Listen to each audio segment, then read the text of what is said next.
very eagerly came in the first few months of this year to South Korea in order to ask about what is happening in Pyongyang. And what I found out is that people in South Korea have more certainty about who the leader is going to be in North Korea than they have about who the leader is going to be in South Korea. And so, that's a striking feature of this parallel transition that we're facing. But, there's something else that was striking to me about this, and that is that even though there's a lot of uncertainty about who is going to be the next South Korean leader, there's no anxiety about who's going to be the next South Korean leader. There's relative certainty about who's going to be the North Korean leader, but there's a lot of anxiety associated with that.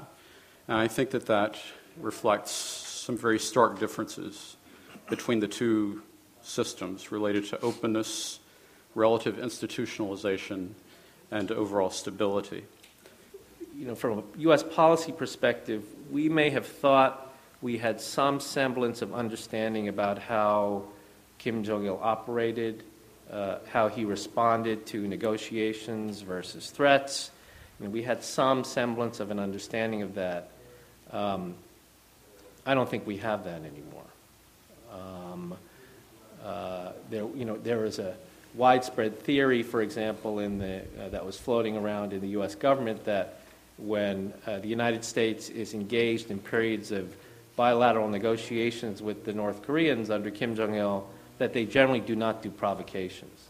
In fact, only one time since 1984 did they do major provocations while we were in face-to-face negotiations with them. So that was the exception that proved the rule. Negotiations buy you periods of peace. It wasn't a theory, but it was sort of a working assumption. As we can see from the last couple of weeks, that idea has just been completely thrown out the window now. We don't know what to make of it, or at least we have to question what we think in terms of whether the same negotiating algorithms apply to the new fellow as applied to the previous fellow. How we are going to interpret the outcomes of this election? It was Saenuri Party or Mrs. Park Geun-hye was the real winner of the election, or it's just failure of Democratic United Party. So that's the one thing that we can discuss. Even though many people said that Saenuri Party won the election, but it actually lost their seats. It's from 172 to 152. And is it really a loss of Democratic United Party? They actually gained about 40 seats in the Congress. So how can we evaluate the success or failure of this election? And the reason why most people put much importance on April election was that it must have the implications on the presidential election in December. And some even argued that the winning of Saenuri Party is heavily relied on Park Geun-hye.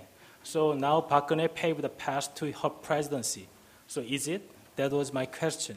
Another interesting thing that, and probably a possible clue on what might be going on in North Korea and how power is distributed, is the fact that Kim's family members remained prominent players within the North Korean leadership system. Kim Kyung-hui, who is Kim Jong-un's aunt and sister of Kim Jong-il, was made a party secretary, and Chung Son-taek was elevated to full status in the Politburo. And the reason this is important is because many people believe that before Kim Jong-un can actually fully consolidate his power, he is probably going to have to marginalize and push to the side his other family members in order to truly consolidate his power. So the fact that they are still there and probably playing very vital roles as mentors in terms of internal North Korean politics and Kim family politics suggests that he is relying on advisors as opposed to being someone who is the unchallenged supreme leader and making decisions all on his own.